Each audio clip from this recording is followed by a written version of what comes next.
progress.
Recording in progress.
Я думаю, мікрофон.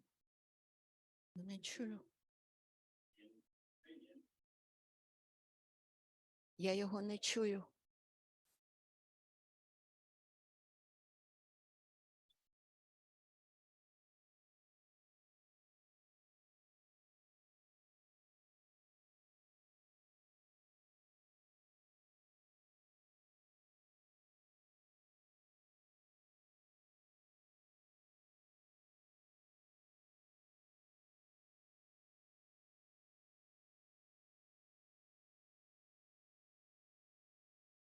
Раз. Раз.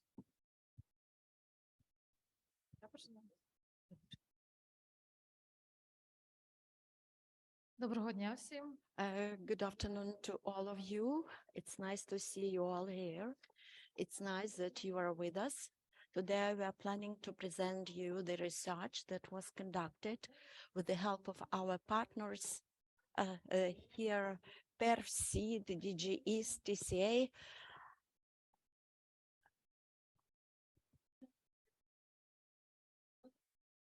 My name is Irina Solodova. I'm a researcher. Actually, I'm an expert in data collection and data analysis. Ruslan Minic will be also. He's a researcher of the CEDO Center, and today we will be discussing the report on the status of cohesion in our country.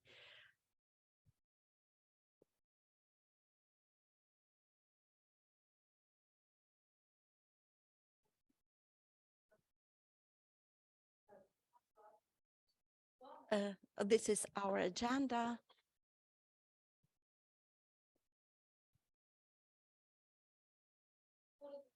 Brief information on the research. It is the score-inspired holistic assessment. You know what is the abbreviation SHARP. It is a research that is being conducted from 2016. We have collected a good deal of data, and we have collected the data in the time of the large-scale invasion in Ukraine. It is the mini version of SCORE.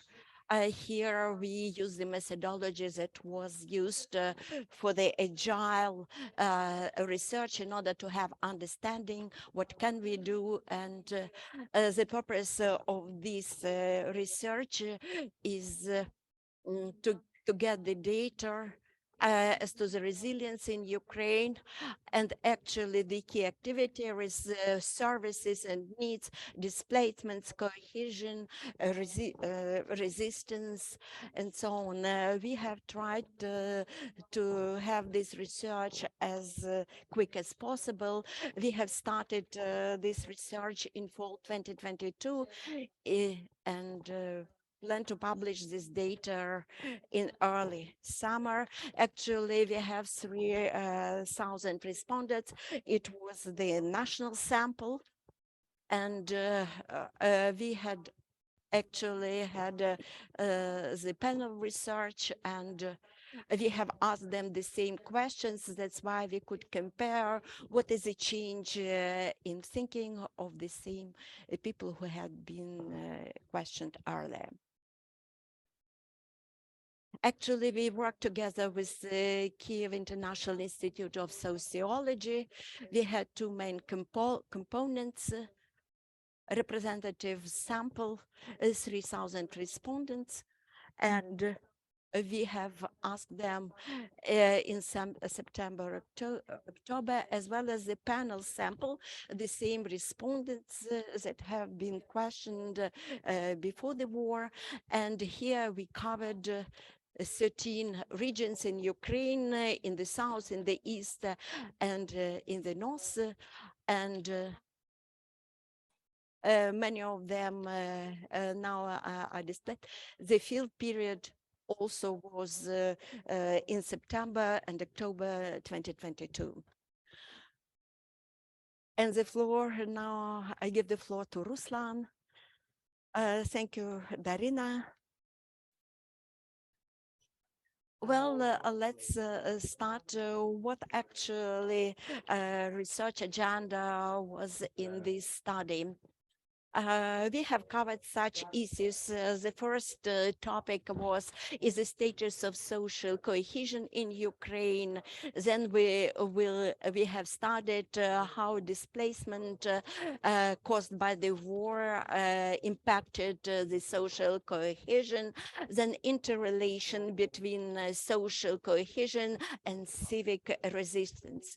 Then we will be studying what is the level of trust to the government and non-government institutions. And let's start with the first item, the situation with the social cohesion. And uh, to show you what is the status of social cohesion, we have picked certain indicators that we used in SCORE, and you may see these indicators and use statistical methods in order to see how we may group them. And in order to see what is the structure of social cohesion, what are the types of social cohesion, how it looks like in course of invasion. And see, we had four measures. The first measure is identification. It joins two indicators, how people feel that they adhere to this country and how they adhere to the country, to the state, to the nation.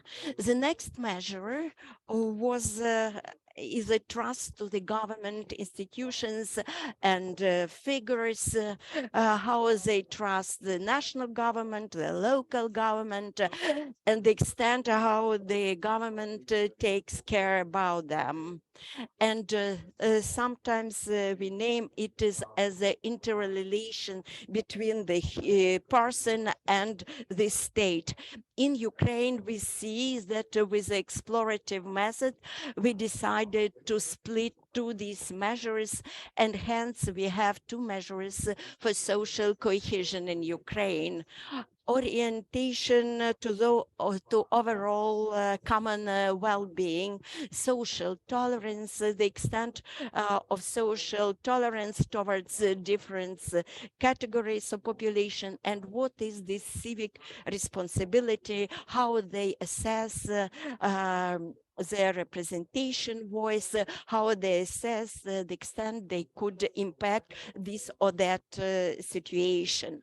Also, we see another measure, and here we have two indicators actually to what extent community level of cohesion and civic engagement, the level of engagement, volunteering, attitude to the local government, so on.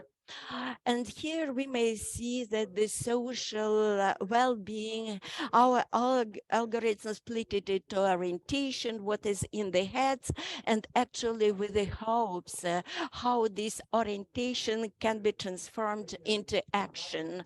So we have these measures, and based on our panel sample, we will see what is the status of social cohesion.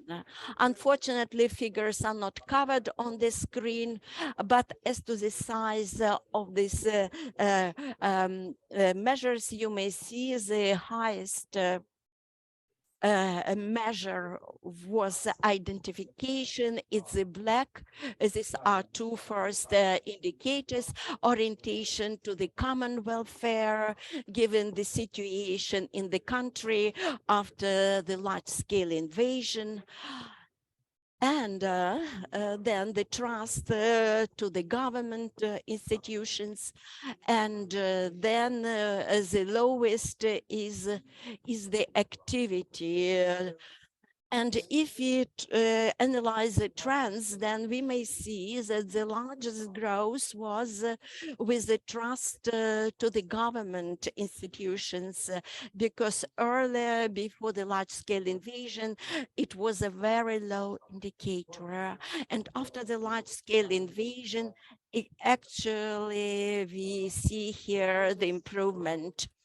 And at the same time, we may see that we have very high indicators and the level of social cohesion in Ukraine is rather high.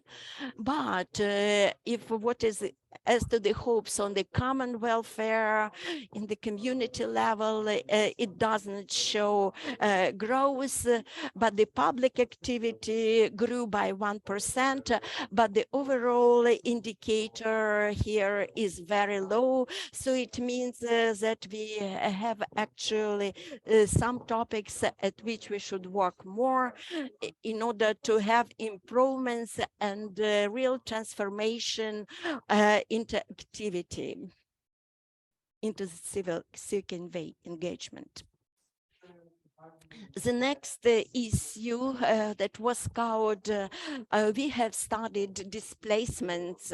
What was the impact of displacements on social cohesion? If we look at the feeling of the social tension, the national indicator is 2.4 out of 10. The score indicators are measured from 0 through 10. 0 is absence of phenomena, so the feeling of the social tension is rather low. Only 4% of respondents fully agreed that this is a real social tension measurement. Displacements did not brought social cohesion in Ukraine, but we see certain regional differences. In Western regions, it's slightly higher, and it is meaningful. In these regions, respondents mainly talk that there are differences in political issues and language issues, because they speak also about antisocial behavior. Elaborating on this topic, the issues related to IDPs, also we have studied what are their needs compared to people who were not IDPs. IDPs actually need housing. That is their largest need, and they lots depend on the social support. So in this regard, for us, it's very important to analyze this, how IDPs actually be assisted with job placement, with new skills training, and because today they much depend on social support. IDPs also actively use administrative services, and they are satisfied with these services. IDPs actually suffered greatly from different traumatic experience in the course of this war, because this is a split separation in families. They saw attacks, they saw explosions, and certain social support is needed, support with housing in case their housing is fully destroyed. It will be a very useful response towards this category of population. The next item we covered, it pertains to resilience. For us, it's important to understand how social cohesion could actually enhance the civic resistance. Actually, we studied it, that is both impacts of the both sides of this coin.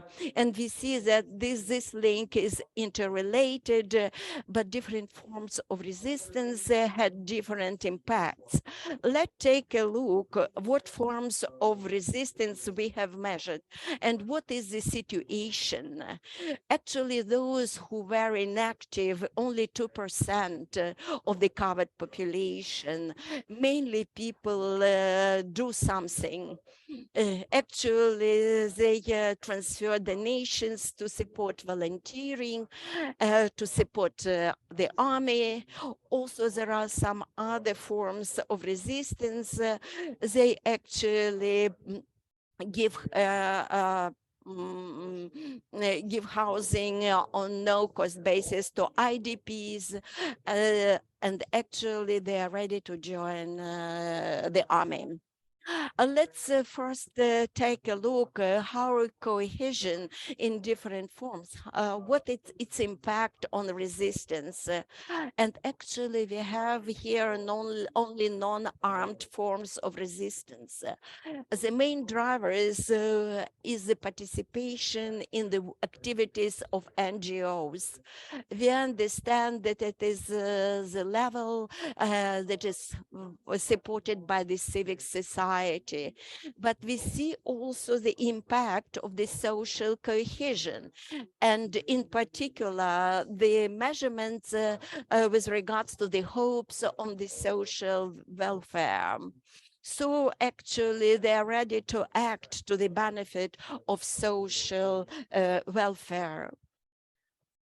And social welfare is a measurement that actually has a positive impact and assist the non-armed social resistance. Actually, here also very many respondents see that NATO could be a safeguard for the safety and security in Ukraine. And then we looked also what is the impact of social resistance on social cohesion. We have done this based on our panel studies, and we use the method that is very close to the alternative story. What had happened if we have had a different situation? This method here we may see, so as to the social tolerance, we can see the figures 2021, 2022 for two groups. The group who were engaged in volunteering, it's yellow color, and the black color, those who were not engaged in volunteering. In 2021, none of those were engaged in volunteering. Actually, the indicator was at the level 5.4, 5.6. For us, it's important to understand how social tolerance changed for these two groups. For those who were not engaged in volunteering, there were most no changes, but those who were engaged in volunteering, there are good changes. But for example, what had happened with those who had been volunteering? What had been their social tolerance in case they had not been engaged in volunteering? And this trajectory could be very similar to those who were not engaged in volunteering, and we could had expect the level of 6.3 as measured. What had happened, had happened with those who had not been volunteering? And here we may see the difference between those who had been engaged in volunteering, and this indicator is rather high. And the fact of volunteering had a positive impact on social tolerance, because social tolerance is higher than it has been expected in case they had not been engaged in volunteering. Now we will show you on on the slide the difference between the actual scenario and hypothetical scenario in order to see what was the impact of this indicator. For us, it's important to understand what was the level of the nations. It has a positive impact on social cohesion, on such measurements that is linked to the social welfare, that is a feeling of social civic responsibility, because we see that the social welfare had an impact on the resistance. And here we have a very close cyclic linkage. And here we also see even more.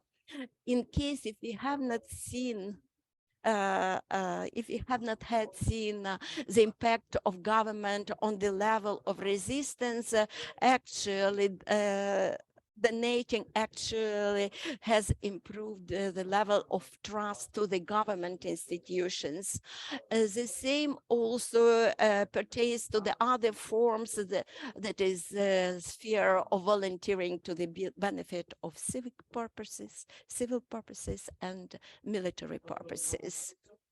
Based on these, could make a conclusion that resistance and cohesions, they reinforce each other.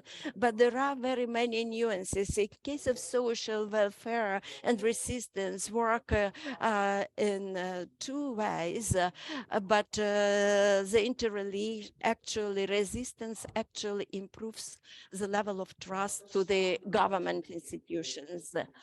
Also, active participation in cyber attacks and information fight, actually, it improves the element of identification.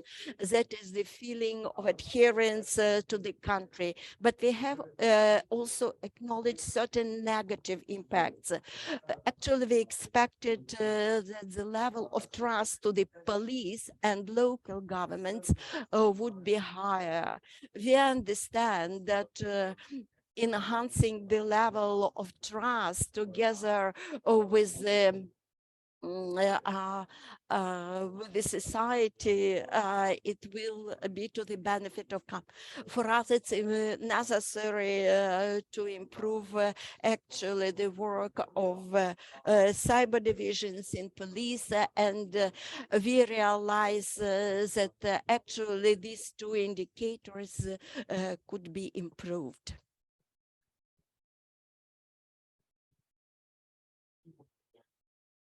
And the information on the war crimes, actually those who were affected by the war crimes, actually they normally contact police, and their experience is not always positive. We have expected that the level of trust to the central government institutions and to police will be higher. So we understand that there is the scope of work with these two institutions in order to improve their outreach with the individuals in this country, in order to give them the possibility of recovery in the post-conflict period.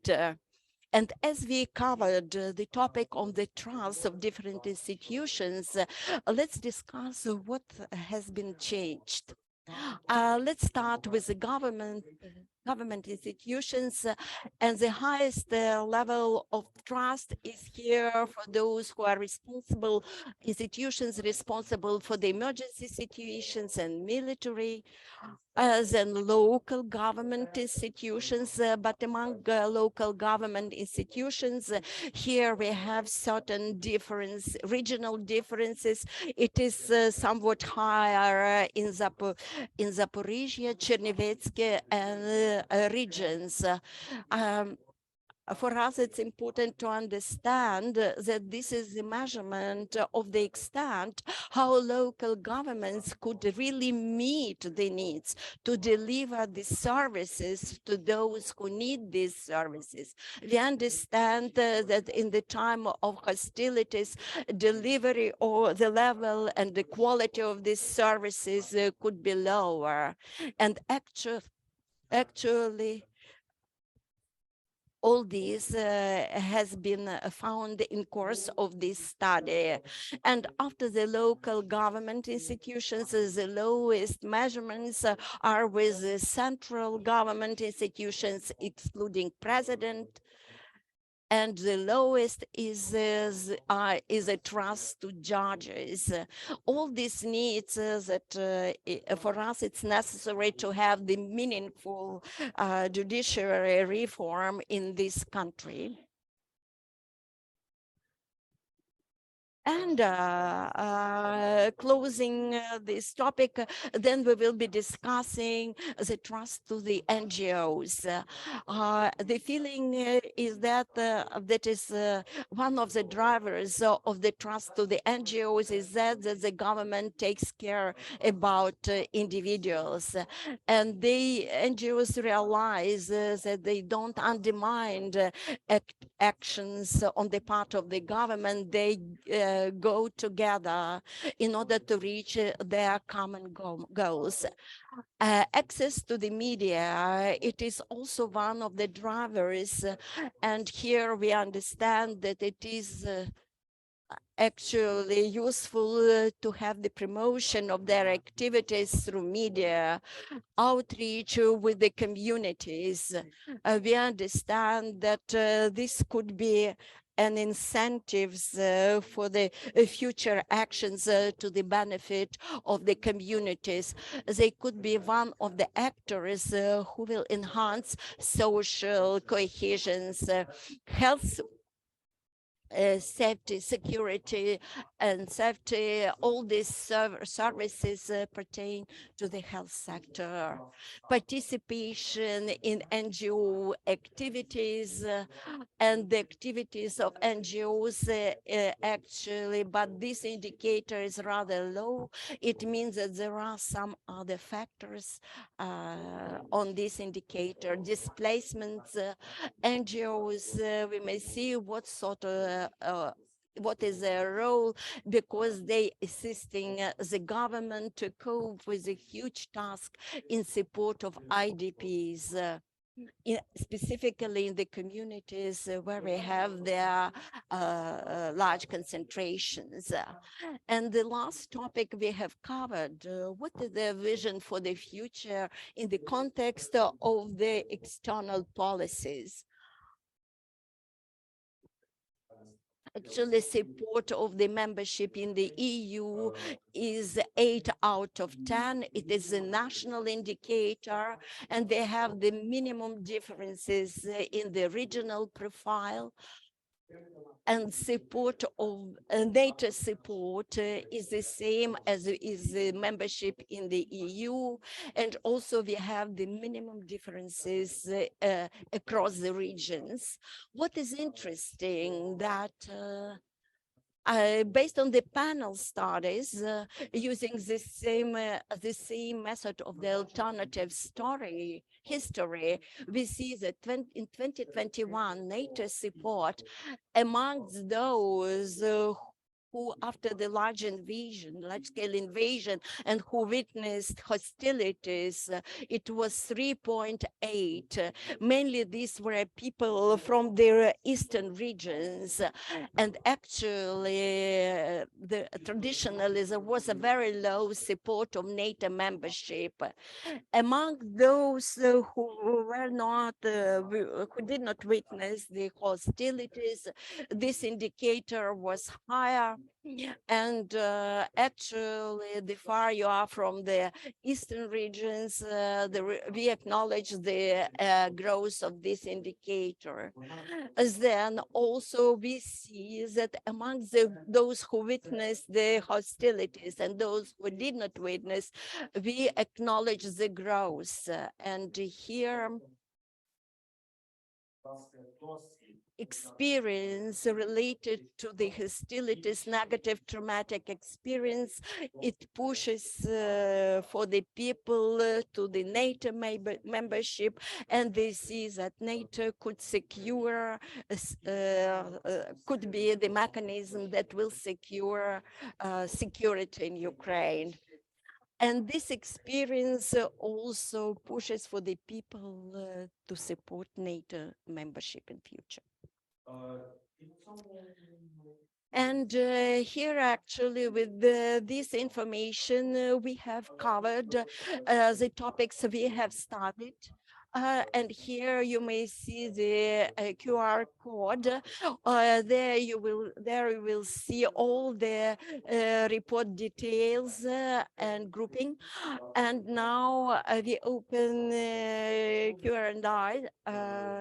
Q&A session, and actually you may share with us all your opinions, your comments, and actually it is important to understand what do you think about the state of social cohesion in our country, in Ukraine, whether there are more challenges in future as up to your vision.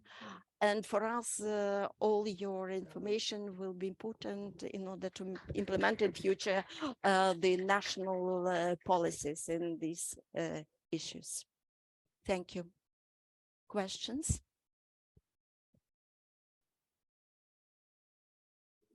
Thank you. Thank you very much. I have Kiev University. Actually, how you operated this social cohesion? What questions you included, and social tolerance? It is important to understand what is the feeling of individuals towards different categories of people. Are they ready to live together in neighborhood to some? Are they ready? We had such grouping as Muslim, immigrant, drug abusers, Roma population, LGBTI, and mainly these are very vulnerable categories of population, and we expected that the social tolerance actually could be as a specific measurement of horizontal relationship, as there are very many vulnerable categories, and actually because they are vulnerable, it is a certain indicator of empathy towards certain social groups. I understand that it was the adopted scale of guidance, and then actually you took the average out of this based on all the questions.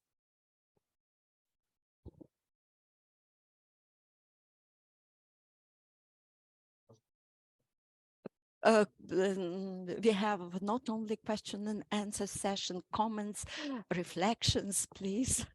Thank you very much for your presentation, Beatriz Azulian. I represent UNDP program, and for us it's important to understand civic resistance against a full-scale invasion.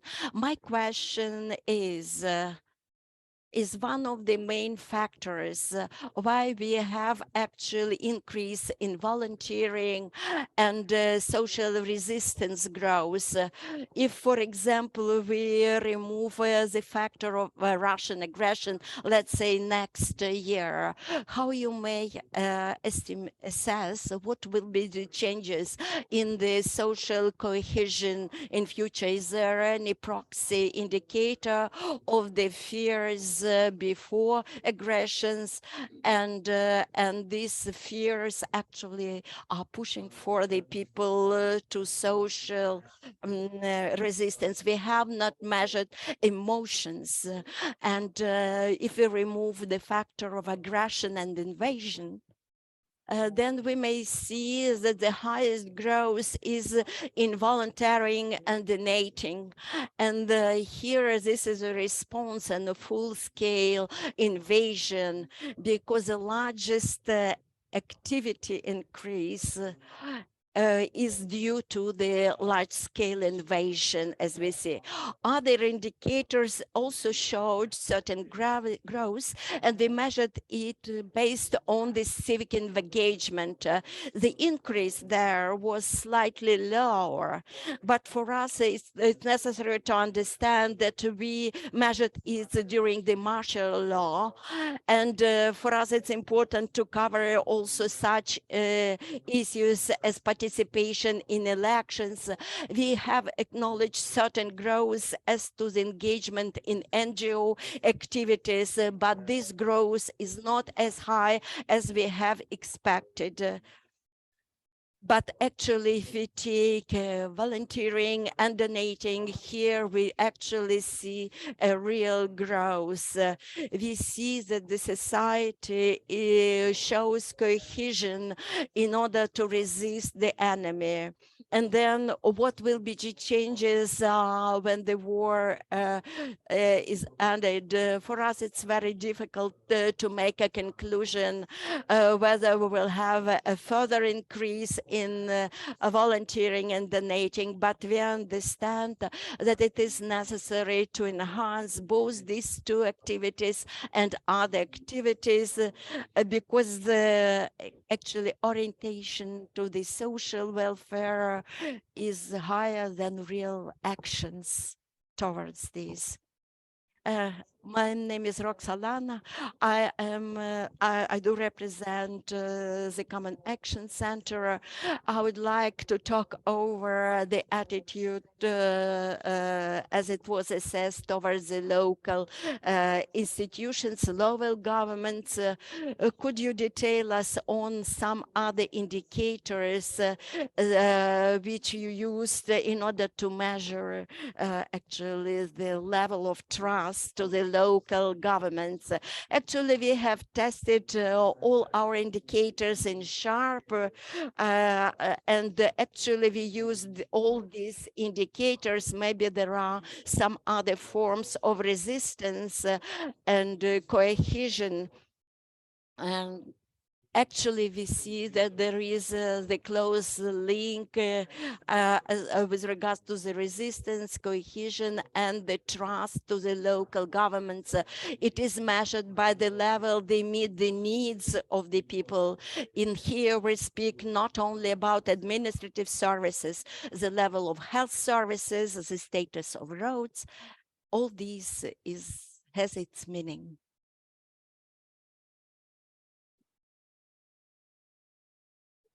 Thank you. My name is Katerina. I represent the FPSU.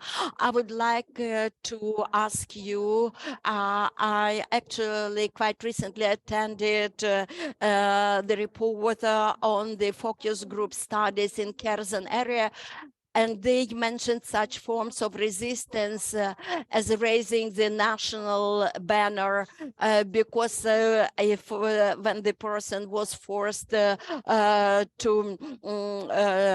burn the national flag, the person went with his national banner across the village. And then also there was a case when the doctor was ready to assist, give support to the person, but she said, I will say slogan, honor to Ukraine. And afterwards, I could deliver this or that assistance. Have you covered only the occupied territories? The point is that we have some regions that are partially occupied, but also we covered in our study people who lived in the non-occupied territories. And actually, Kiev, logistically, you understand, it's very difficult to and the forms of resistance. When we formulated this question, actually for us it's important to understand what forms are can be found in non-occupied territories. So it was people actually, it was there were options for their answers. There was the option other form, but any of the respondents actually place the choice on it.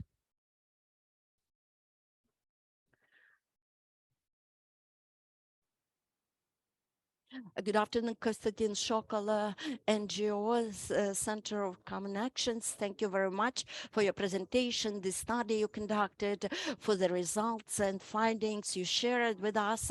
I have a question pertaining to whether you have studied or do you see any difference between non-occupied territories, the territories that have never been occupied. For us, it's important to understand what is their level of trust to the national government, to the central government institutions and local government institutions. I'd like to get back to several slides back. While with regards to the central government institutions, the regional difference is very small. As to the local government institutions, you may see on the map, it does not differ much. There are certain regions, there are outliers, and they were not occupied, but at the same time, we have Zaporizhia region. It was occupied. For us, it's important to understand what are the reasons behind these figures, and it was not included as a part of the sharp research. Maybe it is a link, it is due to the level of services. We understand to deliver services in the deoccupied territories, it's much more difficult compared to the non-occupied territories, but this has an impact to the level of trust. This, what can we see? Thank you very much. If you allow me one more question, and it pertains to social cohesion. Do you see, or have you observed in your study that the social cohesion by regions and at the national level, actually it is lower in the time of a large-scale invasion, or it is too premature to make such a conclusion? Actually, we have measured this before the large-scale invasion, and as it is as of the fall 2022, we have no other point of measurement during the time of invasion, but the sharp study, it is the first wave. Then now we are launching the second wave of study, and then there will be the third, and then we will see what are the changes with the social cohesion, and we will be inviting you to our next event. We will be reporting the findings. We have a question online on the slide as to the social cohesion and resistance. Please, could you get back? There are some figures. So what is the coefficient, cohesion of resistance? Could you please give more details on this?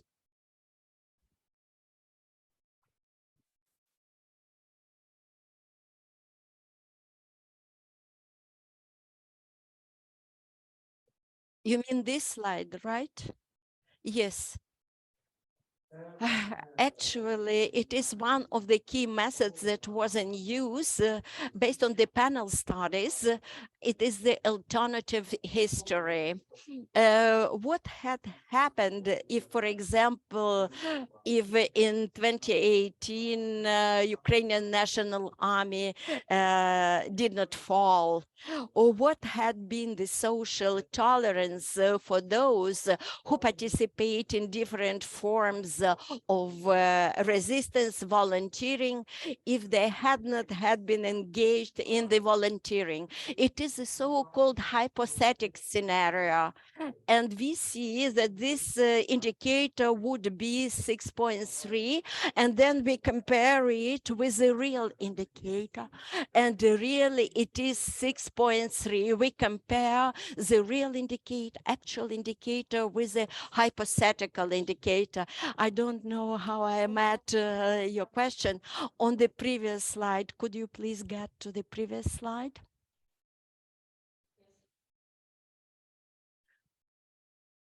The method of logistic regression, it's not the panel data, it's a representative national sample. The model is very good. It's 20% of, it is a sort of a very fair indicator.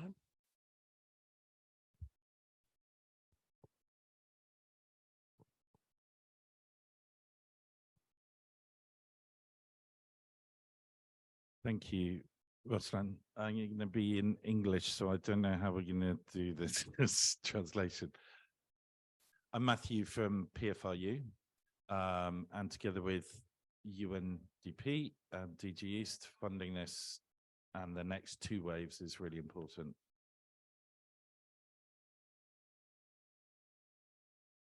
And just want to thank you We had a good discussion on your initial findings, and now it's good to see the final data.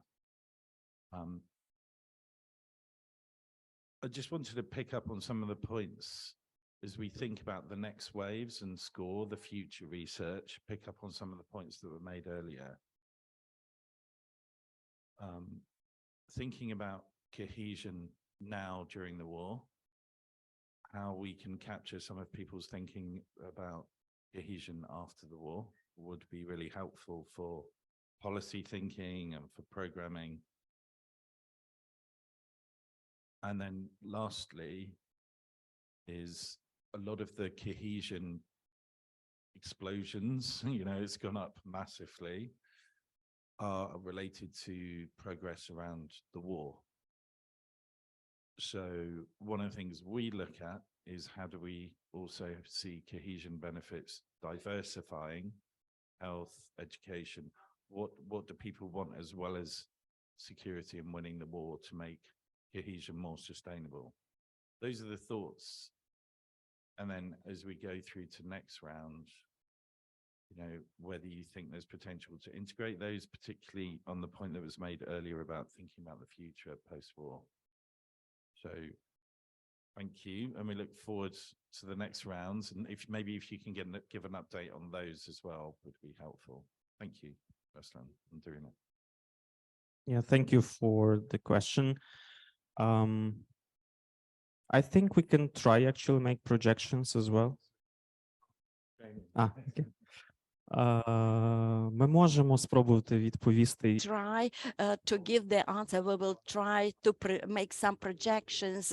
What could be the level of cohesion in future if we retain the panel, and we will have many waves.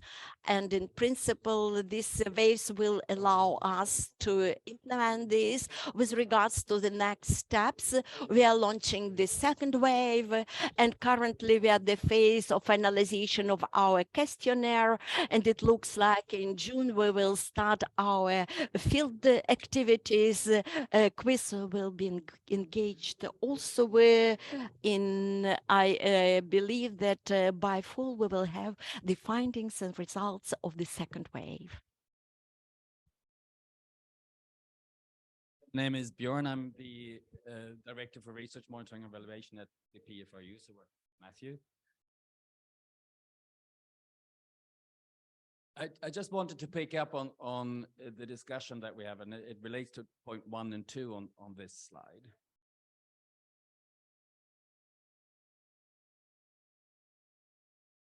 And we have already heard that the question about whether social cohesion is going to stay where it is and what has driven it.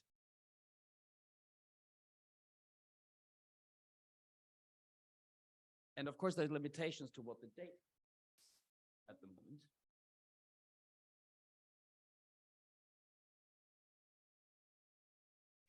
But what we're absolutely clear about is that the invasion, the Russian invasion, plays a key part in this, and I think we all know that. We also believe that the success on the battlefield has contributed positively to this. What is absolutely clear, though, is that it will be very difficult to sustain this at these levels over time.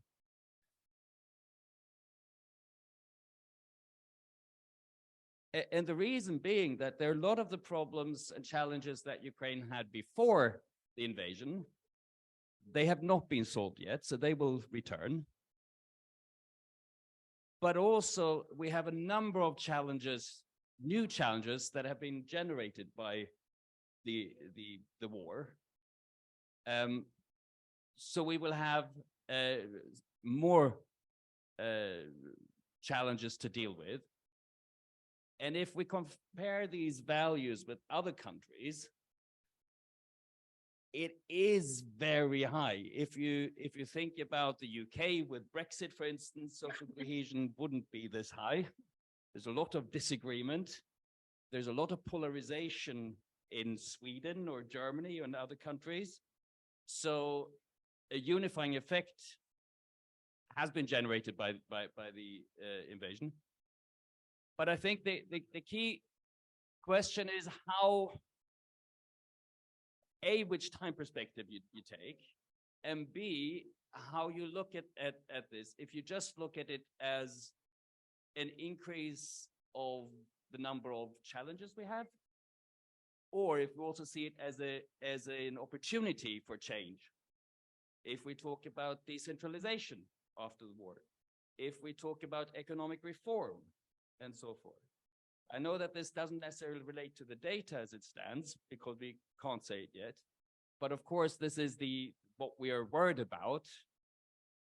And the PFRU and other programs try to address exactly this issue. And we do produce additional research on a number of these challenges specifically to explore options for how they could be addressed. And I'm very keen to cooperate with all of those that are research producers to talk more about what research is being conducted in Ukraine, to share information with you, to share ideas with you. I think that's super important, just sharing ideas, and also telling you about our plans and maybe hear about your plans so that we don't duplicate our efforts. Because I think what is different in the Ukrainian context to most other contexts is that we're definitely all on the same side compared to some other contexts we worked in. And what I've seen to date is that the willingness to cooperate is exceptionally high here. So also us as a research community, I think we can get a lot better at cooperating. I'm not saying coordinating and perfect, but just sharing ideas, sharing plans, and making sure that we make better use of our collective efforts. So I'm looking forward to working more closely with you very, very soon. Thank you.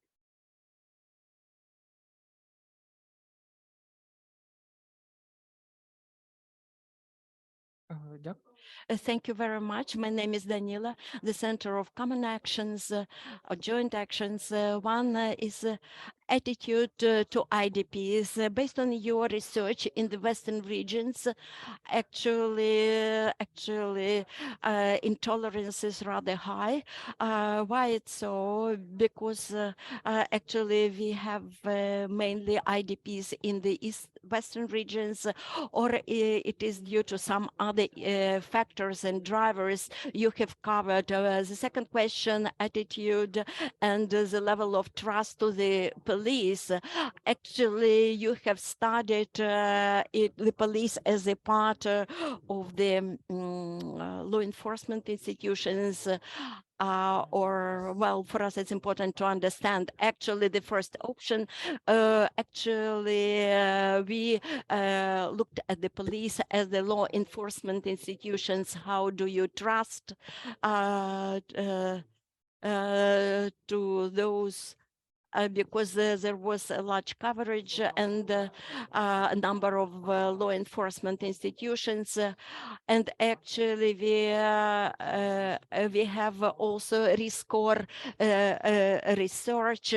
There is a question on the contacts, and there was a close look on this issue under that research. And for us, it's very important to understand, based on the International Migration Office, there was a very high inflow of IDPs in the Western regions, but with time now, the trend is that a number of IDPs are mainly based in the central regions in Ukraine. For us, it's difficult to give the full coverage. In a couple of months in future, I probably will give you a more detailed answer on this issue.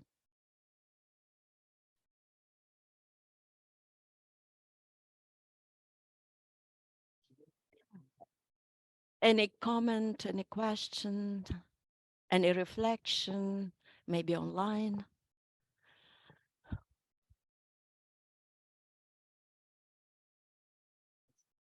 If no question, I would like to thank all of you. And now we'll have a coffee banquet and networking.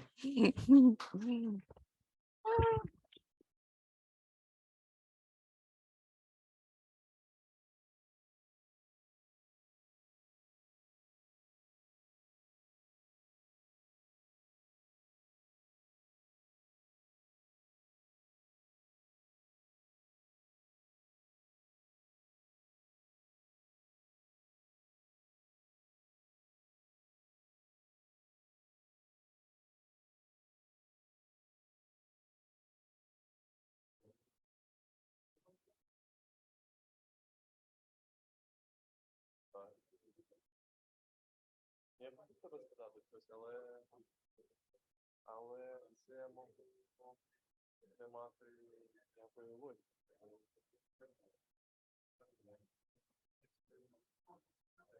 Я хотів сказати, що боротися соціальне виховання,